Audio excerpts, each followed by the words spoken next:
प्रधानमंत्री जी के कार्यालय को लोग प्रधानमंत्री को एक प्रधान सेवक के रूप में देखना चाहते हैं, तो इसलिए उन्होंने सेवा भवन कर दिया।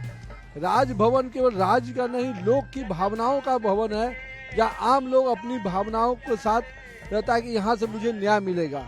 अब देश के कई बड़े भवनों, खास करके प्रधानमंत्री ऑफिस, राजभवन सरीखे कई ऐसे स्मारक है जिनका नाम बदल जाएगा, कई ऐसे भवन हैं जिनका नाम बदल जाएगा। प्रधानमंत्री ऑफिस का नाम अब सेवा तीर्थ होगा, राजभवन का नाम अब लोक भवन होगा। इसको आप कैसे देख रहे हैं? देखिए, जिन भवनों का निर्माण पद के दृष्टि से किया गया था, उस पद के साथ जो अपेक्षाएं जुड़ी हैं, उसको माननीय प्रधानमंत्री जी ने पहल कर, क्योंकि प्रधानमंत्री जी के कार्यालय को लोग प्रधानमंत्री को एक प्रधान सेवक के रूप में देखना चाहते हैं, तो इसलिए उन्होंने सेवा भवन कर दिया।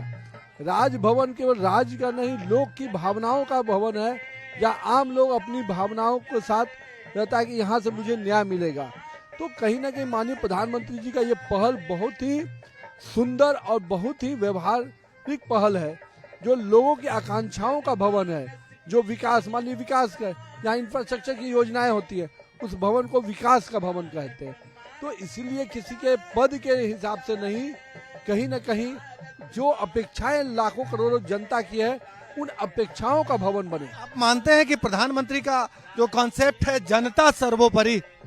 मैं मानता हूं कि अगर उन्होंने जनता को शुरू से आगे रखकर काम किया और उन्होंने कहा कि मैं प्रधानमंत्री नहीं, मैं उनका सेवक के रूप में हूं, मैं उनका प्रधान सेवक हूं, तो भावनाओं में आप कह सकते हैं कि जनता को सर्व आगे रखकर ही उन्होंने अपने काम को आगे रखा है। बिहार सरकार के वरिष्ठ मंत्री नितिन नवीन ने साफ साफ कहा है कि प्रधानमंत्री मोदी का जो कॉन्सेप्ट है वो पूरी तरह से जनता के सेवा का कॉन्सेप्ट है, और इसी वजह से उन्होंने भवनों का नाम जनता यानी लोक भवन जैसे नामों से संबोधित करने का फैसला किया। सहयोगी कैमरामैन राकेश के साथ भारत एक्सप्रेस के लिए पटना से आशुतोष।